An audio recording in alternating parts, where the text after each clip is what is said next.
திரைப்படம்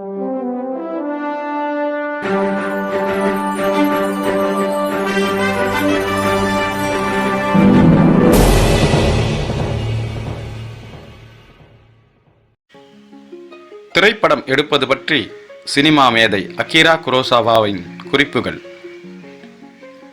அகிரா குரோசாவா இந்த பெயர் உலக சினிமா வரலாற்றில் ஒரு மைல்கல்லாக இன்று வரை இருந்து வருகிறது. குரோசாவாவை தெரியாத உலக சினிமா ரசிகர்கள் எவரும் இருக்க முடியாது. சினிமாவில் அவர் உருவாக்கிய திரைக்கதை பாணியும் சினிமாவை அவர் கையாண்ட விதமும் இன்னும் பல சினிமா இயக்குநர்களுக்கு எட்டாக்கனியாகவே உள்ளது. குரோசாவாவை பொதுவாக விஷுவல் ஷேக்ஸ்பியர் என்று அழைப்பதுண்டு. காட்சிகளை வடிவமைப்பதில் அவருக்குள்ள ஈடுபாடும் நுண்ணுணர்வும் உலகின் சிறந்த இலக்கியவாதிகளுடன் ஒப்பிடத்தகுந்தது. திரைப்படத்துறையை தேர்ந்தெடுக்கும் இளைஞர்களுக்காக அகிரா குரோசாவா கூறிய கருத்துக்கள் இன்றளவும் முக்கியமான ஒன்றாக இருந்து வருகிறது. 1. சினிமா என்றால் என்ன? இந்த கேள்விக்கு பதில் தருவது சுலபமன்று. வெகு காலத்திற்கு முன்னர் தனது பேரக்குழந்தையால் எழுதப்பட்டு தனது காலத்தில் மிக முக்கியமான உரைநடை பகுதிகளில் ஒன்றென ஜப்பானிய நாவலாசிரியர் ஷிகா நபோயா ஒரு கட்டுரையை இலக்கிய பத்திரிகையில் வெளியிட்டார். அதன் தலைப்பு எனது நாய். அதன் சாரம்: எனது நாய் ஒரு கரடியை ஒத்திருக்கிறது. அது வலைக்கரடியின் தோற்றமும் கொண்டிருந்தது. அது ஒரு குள்ள நரியையும் ஒத்திருந்தது. இக்கட்டுரை நாயின் விசேஷ குணாதிசயங்களை விலங்கின பிரிவின் அனைத்து மிருகங்களுடன் ஒப்பிட்டிருந்தது. ஆனால் அக்கட்டுரை அது ஒரு நாயாக இருக்கிறபடியால் அது ஒரு நாயை மிக அதிகமாக ஒத்திருக்கிறது என்று முடிக்கப்பட்டிருந்தது. அக்கட்டுரையை படித்தபோது சிரித்து வெடித்தது எனக்கு நினைவிருக்கிறது. ஆனால் அது ஒரு முக்கியமான விஷயத்தை சொல்கிறது. சினிமா ஏராளமான கலைகளை ஒத்திருக்கிறது. சினிமாவில் இலக்கிய பண்புகள் இருக்கிறதென்றால் அதில் நாடக குணங்களும் இருக்கின்றன. தத்துவ கோணம், ஓவியம், சிற்பம் மற்றும் சங்கீத குணங்களும் அதற்கு உண்டு. ஆனால் சினிமா இறுதியாக சினிமாதான். 2. சினிமா அழகு என்று சொல்லத்தக்க ஒன்று இருக்கத்தான் செய்கிறது. அதை திரைப்படத்தில் மட்டுமே வெளிப்பாடு கொள்ளுமாறு செய்ய முடியும். மேலும் அதனுடைய இருப்பு தான் ஒரு திரைப்படத்தை நெகிழ வைக்கும் படைப்பாக்கும். அது சிறப்பாக வெளிப்பட்டிருப்பதை ஒருவர் பார்க்கும் பொழுது அலாதியான ஆழ்ந்த உணர்வினை அனுபவிக்க முடியும். இந்த குணம்தான் மக்களை சினிமாவை நோக்கி இழுக்கிறது என்றும், இந்த குணத்தை அடைய வேண்டித்தான் திரைப்பட கர்த்தாக்கள் தனது படத்தை எடுக்கிறார்கள் என்றும் நான் நம்புகிறேன். வேறு வார்த்தைகளில் கூறினால் சினிமாவின் சாரம் இத்தகைய அழகில்தான் இருப்பதாக நான் நம்புகிறேன். 3. ஒரு திரைப்படத்தை திட்டமிடும் பொழுது பலவிதமான எண்ணங்கள் திரைப்படத்தில் வருவன போன்று என் மனதில் தோன்றும். இவற்றிலிருந்து திடீரென்று ஒன்று முளைத்தெழும். இதை பற்றி கொண்டு விரிவுபடுத்த துவங்குவேன். தயாரிப்பாளர் அல்லது சினிமா கம்பெனி கொடுத்த திட்டத்தை ஒருபோதும் ஏற்றதில்லை. ஒரு குறிப்பிட்ட விஷயத்தை ஒரு குறிப்பிட்ட காலகட்டத்தில் தெரிவிக்க வேண்டும் என்னும் எனது அவாவிலிருந்து மேலெழும்பியவையே எனது படங்களாகும். எந்த ஒரு படத்தின் திட்டமும் ஏதோ ஒன்றை சொல்ல வேண்டும் என்ற இந்த தேவையை வேறாக கொண்டதாகும். இந்த வேரை பாதுகாத்து ஒரு மரமாக வளர்ப்பது திரைக்கதையாகும். அந்த மரத்தில் மலர்களும் கனிகளும் தோன்ற செய்வதுதான் டைரக்ஷன். 4. நடிகர்களுக்கு பயிற்சி கொடுப்பது, ஒளிப்பதிவு, அரங்க நிர்மாணம், இசை, டப்பிங், ஒளிக்கலப்பு ஆகிய பலதரப்பட்ட துறைகளையும் நிர்வகிப்பதே ஒரு இயக்குனரின் வேலையாகும். இவைகள் வெவ்வேறான துறைகள் என்ற போதிலும் நான் அவற்றை தன்னிச்சை கொண்டதாக கருதுவதில்லை. அவை அனைத்துமே டைரக்ஷன் என்னும் தலைப்பின் கீழ் ஒன்றோடொன்று இணைந்து இயங்குவதை பார்க்கிறேன். 5. ஒரு திரைப்பட இயக்குனர் ஏராளமான மனிதர்கள் தன்னை பின்பற்றி பணி செய்யுமாறு தூண்ட வேண்டும். நான் ஒரு இராணுவக்காரன் இல்லை. ஆனால் நீங்கள் திரைப்பட யூனிட்டை இராணுவத்துடன் ஒப்பிட்டால் திரைக்கதை என்பது போர்க்கொடி, அந்த படையின் தலைவன் தான் இயக்குனர். இதை நான் அடிக்கடி சொல்வதுண்டு. திரைப்பட தயாரிப்பு தொடங்கிய நொடியில் இருந்து முடிகிற நொடி வரை என்ன நடக்கும் என்பதை யாராலும் சொல்ல முடியாது. இயக்குனர் எல்லாவற்றிற்கும் ஈடு கொடுத்து மற்றவர்களை தன் வழி நடத்தி செல்கிற தலைமை பண்பினை கொண்டிருக்க வேண்டும். 6. எடுக்கப்படவிருக்கும் திரைப்படத்தின் காட்சி வரிசைகள் ஏற்கனவே யோசிக்கப்பட்டிருந்தாலும் அதே காட்சி வரிசையில் படமெடுப்பதென்பது சுவாரஸ்யம் இல்லாமல் போகலாம். வியக்கத்தக்க விளைவுகளை உண்டு பண்ணுகிறார் போல் சில விஷயங்கள் எதிர்பாராது நடக்கலாம். அவற்றை சுருதி கெடாது படத்தினுள் சேர்க்க முடிந்தால் படத்தின் முழுமை மிகவும் அற்புதமாக இருக்கும். இது சூளையில் ஒரு பானை சுடுவதை போன்றது. சாம்பலும் பிற துகள்களும் பானைக்காக உருகி வரும் குழம்பில் விழுந்து நினைத்திராத ஆனால் அழகான தோற்றத்தை ஏற்படுத்தி தரக்கூடும். இதுபோன்று திட்டமிடாத சுவாரஸ்யமான விளைவுகள் இயக்குதலின் போது ஏற்படும். இவற்றை சூளை மாற்றங்கள் என்று நான் சொல்வதுண்டு. 7. நல்ல திரைக்கதையை வைத்துக்கொண்டு ஒரு நல்ல இயக்குனர் சிறந்த படத்தை எடுக்க முடியும். அதே திரைக்கதையை வைத்துக்கொண்டு ஒரு சாதாரண இயக்குனர் சுமாரான படத்தை எடுக்க முடியும். ஆனால் மோசமான திரைக்கதையை வைத்துக்கொண்டு நல்ல இயக்குனராலும் ஒரு நல்ல படத்தை உருவாக்க முடியாது. உண்மையான திரைப்பட வெளிப்பாட்டினை பெற கேமராவும் மைக்ரோஃபோனும் நீரையும் நெருப்பையும் கடக்க வேண்டும். இதுதான் சரியான படத்தை உருவாக்குகிறது. திரைக்கதை இதை செய்வதற்கான திறனை கொண்டிருக்க வேண்டும். 8. ஒரு திரைக்கதைக்கான சரியான அமைப்பு ஒரு சிம்பனியின் 3 அல்லது 4 அசைவுகளையும் வேறுபட்ட தொனிகளையும் கொண்டிருக்க வேண்டும். அல்லது நோ நாடகத்தின் 3 அமைப்பை ஒருவர் பயன்படுத்தலாம். நோ நாடகத்தின் 3 கூறுகளான ஜோ துவக்கம், ஹா அழிவு மற்றும் கியா விரைவு ஆகியவற்றை முழுதாக கற்றிணர்ந்தால் அதன் ஒழுங்கு உங்கள் படங்களில் தானாகவே வியாபிக்கும். நூதனமான கலையான நோ உலகின் எப்பகுதியிலும் காண முடியாதது.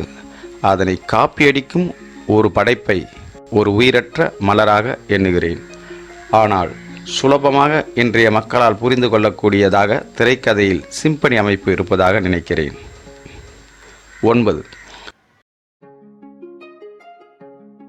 ஒரு திரைப்படத்தை நீங்கள் உண்மையிலேயே உருவாக்க விரும்பினால் முதலில் திரைக்கதை எழுதி பழக வேண்டும். அதற்கு பேப்பர் பென்சில் மட்டுமே போதுமானது. எழுதத்தான் திரைப்படத்தின் வடிவத்தை கற்க முடியும். திரைக்கதை எழுதுவது கடினமான ஒன்றுதான், ஆனால் முடியாத ஒன்றல்ல. முதலில் அதற்கு தேவையானது பொறுமை. அது இன்று படமெடுக்க வரும் பல பேரிடம் இல்லை. ஒரு முறை அந்த காரியத்தை பொறுமையுடன் செய்து முடித்தால் சிக்கல் இல்லாமல் நீங்கள் அடுத்தடுத்த கதைகளை எழுதலாம். 10. நல்ல திரைக்கதையை எழுத நீங்கள் உலகின் சிறந்த நாவல்கள், நாடகங்கள் ஆகியவற்றை படிக்க வேண்டும். அவை ஏன் மகத்தானவையாக உள்ளன என்பதை பற்றி எண்ணி பார்க்க வேண்டும். அவற்றை படிக்கும் பொழுது நீங்கள் அடையும் உணர்வு எங்கிருந்து வருகிறது? அதை உருவாக்க எழுத்தாளர் எத்தகைய ஆழமான உணர்வினை கொண்டிருக்க வேண்டும்? கதாபாத்திரங்களையும் நிகழ்ச்சிகளையும் படைக்க எத்தகைய துல்லியமான திறமையை அவர் கொண்டிருக்க வேண்டும்? எல்லா விஷயங்களையும் முற்றாக புரிந்து கொள்கிற அளவுக்கு அவற்றை பயில வேண்டும். அதோடு சிறந்த படங்களையும் பார்க்க வேண்டும். சிறந்த திரைக்கதைகளையும் சிறந்த இயக்குநர்களின் திரைப்பட கொள்கைகளையும் படிக்க வேண்டும். திரைப்பட இயக்குனராவதுதான் உங்கள் லட்சியம் என்றால் திரைக்கதை எழுதுவதில் நீங்கள் மதிநுட்பம் கொண்டவராக இருத்தல் வேண்டும். 11. படைப்பு என்பது ஞாபகம் என்று யார் கூறினார்கள் என்பது எனக்கு மறந்துவிட்டது. எனது அனுபவங்களும் இன்னும் பிறவும் எனது ஞாபகத்தில் தங்கி படைப்பினை உருவாக்க உதவியுள்ளன. பூஜ்ஜியத்திலிருந்து என்னால் எதையும் ஆரம்பிக்க முடியாது. சிறு வயதிலிருந்தே ஒரு நோட் புத்தகத்தில் எனது வாசக அனுபவங்களை குறித்து வைப்பேன். ஏராளமாக குவிந்து போன இவற்றை திரைக்கதை எழுதும் முன் நான் படிப்பது வழக்கம். எங்கேயோ இவை எனக்கு ஒரு வழி அமைத்து கொடுக்கின்றன. ஓரிரு வசனங்களுக்காக கூட இவற்றிலிருந்து நான் குறிப்புகள் எடுத்துக்கொண்டதுண்டு. எனவே நான் சொல்வது என்னவென்றால், படுக்கையில் படுத்துக்கொண்டு புத்தகத்தை படிக்காதீர்கள். 12. 1940 வாக்கில் இருவரின் துணையுடன் திரைக்கதை எழுதத் துவங்கினேன். அதுவரை நானே தனியாக எழுதினேன். அதனால் யாதொரு சங்கடமும் எனக்கு எழவில்லை.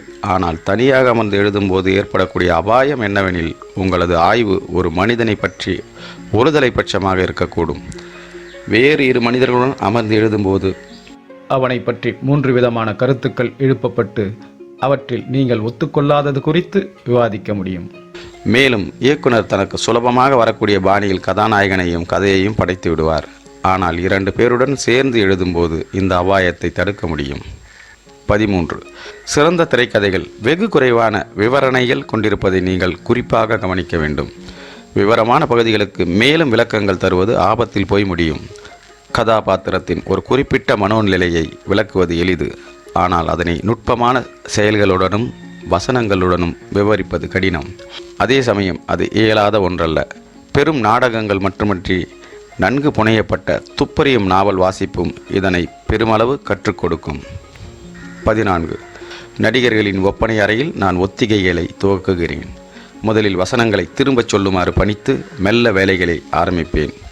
மேக்கப், உடை, அலங்காரம் ஆகியவற்றுடன் தான் இதை துவக்குவேன். பிறகு நாங்கள் செட்டில் இதனை திரும்ப நடத்துவோம். ஒத்திகைகள் பூரணமாக செய்யப்படுவதால் படப்பிடிப்பு குறைந்த நேரத்தில் நடந்து முடிந்துவிடும். நடிகர்களை மட்டுமல்ல, கேமரா அசைவுகள், ஒளியமைப்பு மற்றும் மொத்த காட்சிகளின் பகுதிகள் அனைத்தையும் ஒத்திகை பார்க்கிறோம். 15. ஒரு நடிகன் கேமரா பற்றிய தனது சுய உணர்வினை வெளிப்படுத்துவது மிகவும் மோசமானது. கேமரா ஓடட்டும் என்றவுடன் நடிகன் அதிர்ந்து தனது பார்வை கோட்டினை மாற்றிக்கொண்டு செயற்கைத்தனத்தை கொண்டு வந்து விடுகிறான். இந்த சுய உணர்வினை கேமரா காட்டி கொடுத்துவிடும். நான் எப்பொழுதும் சொல்வது இதுதான்: உனக்கு எதிரில் உள்ள நடிகனிடம் பேசு. இது ஒன்றும் மேடை அல்ல. முன்னால் உள்ள ஆடியன்ஸிடம் பேச கேமராவை பார்க்க தேவையில்லை. ஆனால் கேமரா எங்கே இருக்கிறது என்று தெரிந்து கொண்டு விட்டால் நடிகன் தன்னையும் அறியாது 1/3 பங்கிலிருந்து பாதி வரை அதன் பக்கமாக திரும்பி விடுகிறான். ஆனால் பல கேமராக்கள் செயல்படும் பொழுது அவனால் தன்னை எந்த கேமரா படம் பிடிக்கிறது என்று கண்டுகொள்ள முடியாது. 16. படப்பிடிப்பின் போது இயக்குனரின் பார்வையில் சின்னஞ்சிறு விவரம் கூட தட்டுப்பட வேண்டும். ஆனால் இதன் அர்த்தம் அரங்கத்தை உற்று பார்க்க வேண்டும் என்பதல்ல. கேமராக்கள் சொல்கிற போது நான் நடிகர்களை எப்போதாவது தான் பார்ப்பேன். எனது பார்வையை வேறு எங்கோ நிலைக்க விட்டிருப்பேன். ஏதாவது தவறு நடைபெற்றால் இதன் மூலம் எனக்கு உடனே தெரிந்துவிடும். ஒன்றை கவனிப்பது என்றால் அதையே உற்று நோக்கி கொண்டிருக்க வேண்டும் என்பதல்ல. இடைக்காலத்தில் வாழ்ந்த நாடகாசிரியரும் கொள்கை புனைவாளருமான ஜியாமி இதைத்தான் விலகிய பார்வையுடன் கவனித்தல் என்று கூறினார் என நான் நம்புகிறேன். 17. நடிகர்களின் அசைவுகளை ஜூம் லென்ஸ் வாயிலாக தொடர்வது அநேகரது வழக்கம். ஆனால் நடிகனது நகர்வினை அவனுக்கு இணையான கேமரா வேகத்துடன் நகர்ந்து படம் பிடிப்பதுதான் சரியான முறை. நடிகன் நகரும் பொழுது கேமராவும் நகர வேண்டும். அவன் நிற்கும் பொழுது கேமராவும் அசைவதை நிறுத்திவிட வேண்டும். இந்த முறையை பின்பற்றாவிடில் பார்வையாளர்கள் கேமராவை பற்றி உணரத் துவங்கி விடுவார்கள். 18. ஒரு காட்சியை எடுப்பதற்கு ஒன்றுக்கு மேற்பட்ட கேமராக்களை நாம் உபயோகிப்பது குறித்து அதிகம் பேசியாகிவிட்டது. இது நான் 7 சாமுராய் படம் எடுக்கும் பொழுது துவங்கியது. கடும் மழை புயலில் கொள்ளையர்கள் குடியானவர்களின் கிராமத்தை தாக்கும் பொழுது என்னதான் நடக்கும் என்பதை முன்கூட்டியே சொல்ல முடியாது போயிற்று. வழக்கமான முறையில் ஒவ்வொரு ஷாட்டாக நான் படம் பிடித்திருந்தேன் என்றால் ஒரே செயல் 2 முறை சற்றும் மாறாது படம் பிடிக்கப்பட்டிராது என்பதற்கு யாதொரு உத்தரவாதமும் இல்லை. எனவே 3 கேமராக்களை ஒரே சமயத்தில் ஓடவிட்டேன். இதன் விளைவு பிரமாதமாக இருக்கவே இதே உத்தியை விறுவிறுப்பு குறைவான சம்பவங்களிலும் பயன்படுத்தினேன். அடுத்ததாக இதை இக்கிமோனோ நோ கிரோக்கு என்ற படத்திலும் நான் பயன்படுத்தினேன். த லோயர் டெப்ஸ் படத்தை உருவாக்கிய பொழுது நான் ஒரு ஷாட்டில் ஒரு காட்சி என்கிற முறையை பெரும் அளவு பின்பற்றத் தொடங்கினேன். 19. 3 கேமராக்களை ஒரே சமயத்தில் பயன்படுத்துவது என்பது அவ்வளவு சுலபமன்று. அவற்றை எவ்விதம் நகர்த்துவது என்பதை நிர்ணயிப்பது மிகவும் கடினமான காரியமாகும். எடுத்துக்காட்டாக, ஒரு காட்சியில் வரும் 3 நடிகர்களும் பேசிக்கொண்டும் அசைந்து கொண்டும் இருப்பதாக வைத்துக்கொள்வோம். ஏபிசி கேமராக்கள் இந்த காட்சியை எடுக்க முயலும் பொழுது முழுமையான காட்சி தொடர்ச்சி கூட பற்றாக்குறையாக இருக்கும். ஒரு சராசரி கேமரா ஆபரேட்டராலும் கேமரா அசைவுகளின் வரைபடத்தை புரிந்து கொள்ள முடியாது.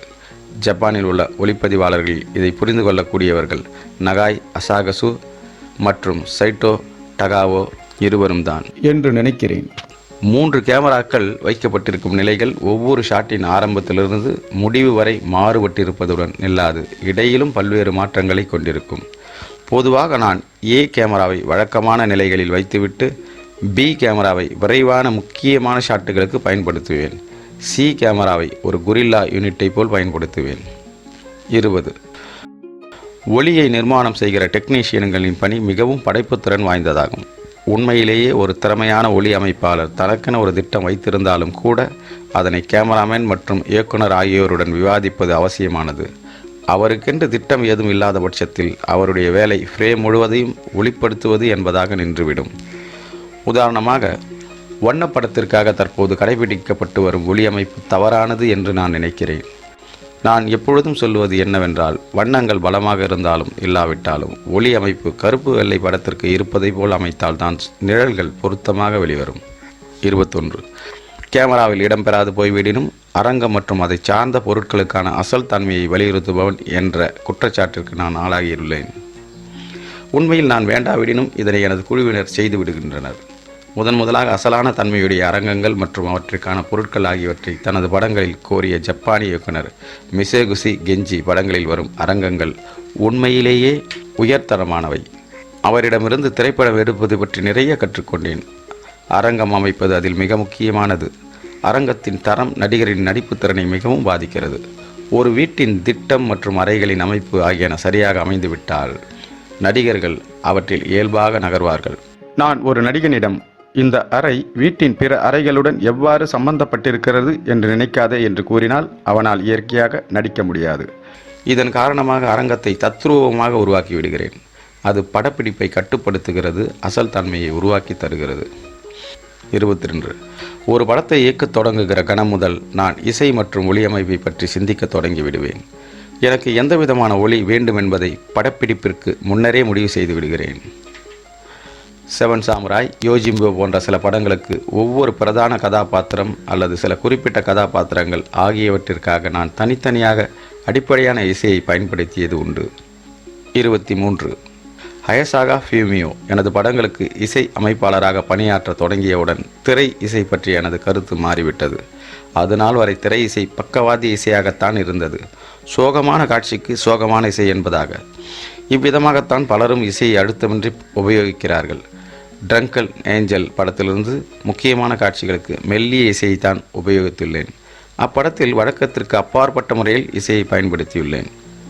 ஹயாசாகாவுடன் பணியாற்ற தொடங்கியதிலிருந்து ஒளி பிம்பத்தை ஒத்திசைவாக பயன்படுத்துவதை தவிர்த்து ஒளி பிம்பம் ஆகியவற்றை எதிரும் புதிருமாக யோசிக்க தொடங்கினேன். 24. எடிட்டிங்கிற்கு மிகவும் முக்கியமானது பாரபட்சமற்ற நோக்கு. நீங்கள் எத்தனை சிரமத்திற்கு இடையில் ஒரு ஷாட்டை எடுத்திருப்பினும் அது சுவாரஸ்யமானதாக இல்லாவிட்டால் அதனை பார்வையாளர்கள் பொருட்படுத்த மாட்டார்கள். படம் பிடிக்கையில் இருந்த உங்களது உற்சாகம் படத்தில் வரவில்லை என்றால் நீங்கள் அதை வெட்டுகிற அளவிற்கு பாரபட்சமற்று இருக்க வேண்டும். 25. எடிட்டிங் உண்மையிலேயே சுவாரஸ்யமானது. ரஷ் பிரிண்ட்டுகளை பொதுவாக என் குழுவினருக்கு போட்டு காண்பிப்பதில்லை. மாறாக படப்பிடிப்பு முடிந்தவுடன் எடிட்டருடன் சேர்ந்து 3 மணி நேரமாவது ரஷ் காட்சிகளை தொகுப்பேன். பின்னரே அவற்றை அவர்களுக்கு காட்டுவேன். அவர்களது உற்சாகத்தை தூண்ட தொகுக்கப்பட்ட காட்சிகளை காட்டுவது அவசியம். சில நேரங்களில் ஒரு காட்சியை எடுக்க ஏன் 10 நாட்கள் ஆயின மற்றும் என்ன படம் பிடிக்கப்படுகிறது என்பவையெல்லாம் அவர்களுக்கு புரியாது. தொகுக்கப்பட்ட காட்சிகளை பார்க்கும்போது அவர்களது உழைப்பின் பயனை உணர்ந்து மீண்டும் உற்சாகம் கொள்வார்கள். இவ்வாறு எடிட் செய்யப்படுவதனால் படப்பிடிப்பு முடிகிற தருவாயில் நான் நேர்த்தியான தொகுப்பை மட்டுமே செய்ய வேண்டியிருக்கும். பல ஆண்டுகளாக நான் சாதித்ததை இளைஞர்களுக்கு ஏன் அளிப்பதில்லை என்று என்னிடம் கேட்பதுண்டு. உண்மையில் நான் அவ்வாறு செய்ய மிகவும் விரும்புகிறேன். என்னிடம் உதவி இயக்குநர்களாக பணியாற்றியவர்களில் 99% பேர் இயக்குநர்களாகிவிட்டார்கள். ஆனால் அவர்களில் எவரும் மிக முக்கியமான விஷயங்களை கற்றுக்கொள்வதற்கு சிரமப்பட்டதாக நான் நினைக்கவில்லை. அகிரா குரோசாவின் கருத்துக்கள் சம்திங் லைக் அன் ஆட்டோபயோகிராஃபி என்ற நூலிலிருந்து தொகுக்கப்பட்டுள்ளது.